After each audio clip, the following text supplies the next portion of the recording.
আসসালামু আলাইকুম রহমতুল্লাহ। আলহামদুলিল্লাহ, আমি এখন একটি হাদিস নিয়ে আলোচনা করব, যে হাদিসটায় আল্লাহ রসুল সাল্লাল্লাহু আলাইহি সাল্লাম একজন ব্যক্তিকে জান্নাতের সার্টিফিকেট দিয়েছেন। হাদিসটা সহিহ মুসলিমের 15 নম্বর হাদিস এবং ইমাম নববী রাহমাহুল্লাহ হাদিস আরবাইন কিতাবের 22 নম্বর হাদিস।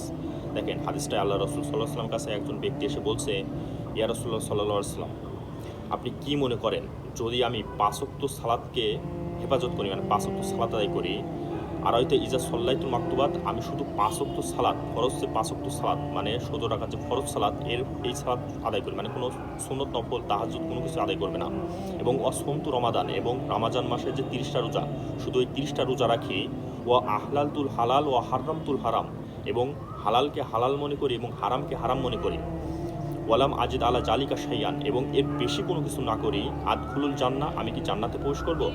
দেখেন, আল্লাহ রাসূল বলছে কলা নাম, তুমি জান্নাতে প্রবেশ করবে। মানে এই হাদিসটায় দেখেন, মানে এই ব্যক্তি হচ্ছে গরিব, এর জন্য মানে জাকাত, মনে করেন এই গরিবদের দুইটা জিনিস ফরজ হয় না, একটা হচ্ছে জাকাত এবং হজ, আর হজ তখন ফরজ হয়নি। তাই একটা ইসলামের যে 5টি স্তম্ভ আছে, সেই স্তম্ভের ভিতরে প্রথম যে জিনিসটা ফরজ হয়, একটা গরিবের তো 3টে জিনিস ফরজ হয়। প্রথম যে জিনিসটা ফরজ সেটা হচ্ছে তাওহীদ, লা ইলাহা ইল্লাল্লাহ। তাই এই ব্যক্তি বলছে যে লা ইলাহা ইল্লাল্লাহ, মনে করেন মানে জন্মসূত্রে কোনো ব্যক্তি দেখেন মুসলমান থাকে, লা ইলাহা ইল্লাল্লাহ মানে শিরক কুফর মুক্ত যদি না করে তাহলে তো তার লা ইলাহা টিকে থাকে, আর শিরক কুফর করলে কি হয়, তার লা ইলাহা ইল্লাল্লাহ কেটে যায়। তাই শিরক এবং কুফর মুক্ত যদি কারো কিছু থাকে তাহলে তার তাওহীদ, লা ইলাহা ইল্লাল্লাহ, এবং তাওহীদের যে সবথেকে বড় যে বাস্তব রূপ সেটা হচ্ছে 5 ওয়াক্ত সালাত। তাই এই গরিব ব্যক্তি তখন আল্লাহ রাসূলের কাছে বলছে, ইয়া রাসূলুল্লাহ, আমি যদি 5 ওয়াক্ত সালাত আদায় করি আর রমজান মাসের যে 30টা রোজা এইটা রাখি, এবং হালালকে হালাল মনে করি এবং হারামকে হারাম মনে করি, আদখুলুল জান্নাহ, আমি কি জান্নাতে প্রবেশ করবো? আল্লাহ রাসূল বলছে কলা নাম, তুমি জান্নাতে প্রবেশ করবে। তো দেখেন, আল্লাহ রাসূল সাল্লাল্লাহু আলাইহি ওয়াসাল্লাম জান্নাতের সার্টিফিকেট দিয়ে দিচ্ছেন এই সাহাবীকে, যে কয়টা কাজ করলে, যে সে শুধু তাওহীদ, লা ইলাহা ইল্লাল্লাহ এবং 5 ওয়াক্ত সালাত, লা ইলাহা ইল্লাল্লাহ যে তাওহীদের যে বাস্তব রূপ সেটা হচ্ছে 5 ওয়াক্ত সালাত, এটাকে রাখবে, ঠিক রাখবে, এবং রমজান মাসে 30টা রোজা রাখবে। এখন এখানে আপনাদের বিষয়টা হতে পারে যে এই করলে কি শুধু জান্নাতে যেতে পারে? এখন আপনাদের এই হাদিসটা শোনার পর এখন অনেক মানুষ ভাববে, হ্যাঁ শুধু এই করলে জান্নাত যাবে না। এই হাদিসটাকে তুচ্ছ তাচ্ছিল্য করবে। আল্লাহ রাসূল সাল্লাল্লাহু আলাইহি ওয়াসাল্লাম বলছে জান্নাত যাবে, তা আপনি এরকম সন্দেহ হবে কেন? আল্লাহ রাসূল সাল্লাল্লাহু আলাইহি ওয়াসাল্লাম বলেছে জান্নাত যাবে, মানে অবশ্যই জান্নাত যাবে। এখন আপনার বিষয়টা হতে পারে যে অনেক কবিরা গুনাহ করতে পারে, পিতামাতার খেদমত করবে না, গালিগালাজ করবে, ব্যভিচার, মিথ্যা কথা বলা, তহমত, গীবত, যে সবগুলো অপরাধ আছে আমাদের ইসলাম শরীয়ত বিধানে, আকবারুল কাবাইর যে কবিরা গুণগুলো আছে। এখন আপনাকে আমি একটা জিনিস বলে শোনেন, যদি কোনো ব্যক্তির তাওহীদ, এই যে লা ইলাহা ইল্লাল্লাহ, যদি শিরক কুফর করে যদি তাওহীদ, লা ইলাহা ইল্লাল্লাহ যদি নষ্ট না করে, এবং তাওহীদের যে বাস্তব শুধু 5 ওয়াক্ত সালাতকে হেফাজত করে, 5 ওয়াক্ত সালাত আদায় করে, তাহলে সেইটি অবশ্যই সে জান্নাতে যাবে। এখন এর মানে এখন একটা বিষয় দেখেন, সে ব্যক্তি জান্নাতে যাবে, কিন্তু দেখা যাচ্ছে কোনো ব্যক্তির আকবারুল কাবাইর মানে কবিরা গুনার কারণে সে জাহান্নাম চলে গেছে, কিন্তু সে চিরস্থায়ী জাহান্নামে হবে না। সে জাহান্নাম থেকে আবার একদিন আহলে সুন্নাতুল জামাত বা সালাফিদের আকীদা হচ্ছে সে আবার জাহান্নাম থেকে অবশ্যই একদিন সে জান্নাতে প্রবেশ করবে। এখন আমাদের যে গুনার কারণে যদি মনে করেন জাহান্নাম যেতে হয়, এখন এর জন্য আপনাকে একটা মানে আমি যেটা মনে করি সেটা হচ্ছে কি, আপনি আল্লাহর ক্ষমা এবং দয়ার দিকে আপনি শুধু চিন্তা করবেন। আপনার গুনাহ হয়ে যেতে পারে, আমি বলছি না আপনি গুনাহ করেন, বাট গুনাহ তো হয়ে যেতে পারে, আদম সন্তান গুনাহ করবে, এটা বাস্তব। এখন আপনি গুনার আপনার জন্য আমি যে জিনিসটা বলবো সেটা হচ্ছে কি, দেখেন সূরা ফুরকানের 70 নম্বর আয়াতে আল্লাহ সুবহানাহু ওয়া তাআলা বলছে, ইল্লা মান তাবা ওয়া আমানা ওয়া আমিলা আমালান সালিহান ফাউলাইকা ইউবাদদিলুল্লাহু সাইয়্যাতিহিম হাসানাতান ওয়া কানা আল্লাহু গফুরুর রহিম। যে ব্যক্তি তওবা করে, তওবা করার পরে ঈমান এবং আমল সলে করে, মানে দেখেন একজন ব্যক্তি মনে করেন 70 বছর বয়স, সেই ব্যক্তি সারা জীবন পাপ করে গেছে, এখন তার মনে হয়েছে একটু অনুশোচনা বোধ করেছে, সে কি করছে, আল্লাহর কাছে মাপ চেয়েছে যে ওয়া তুবিল আমি ফিরে আসলাম, আল্লাহ জীবন কোন আর কোনো করবো না। এবার সে কালেমা পড়েছে, ঈমান এনেছে, তারপরে আমলের সলে মানে 5 ওয়াক্ত সালাত পড়েছে, হ্যাঁ মানে 70 বছর বয়স, তারপর আর 2 দিন বেঁচেছে, শুধু তওবা করে এবার ঈমান এবং আমলের সলে করেছে, ওই 2 দিনে যে ভালো কাজ করেছে আল্লাহ সুবহানাহু ওয়া তাআলা তাকে ক্ষমা করে দিয়ে জান্নাত দিয়ে দেবে।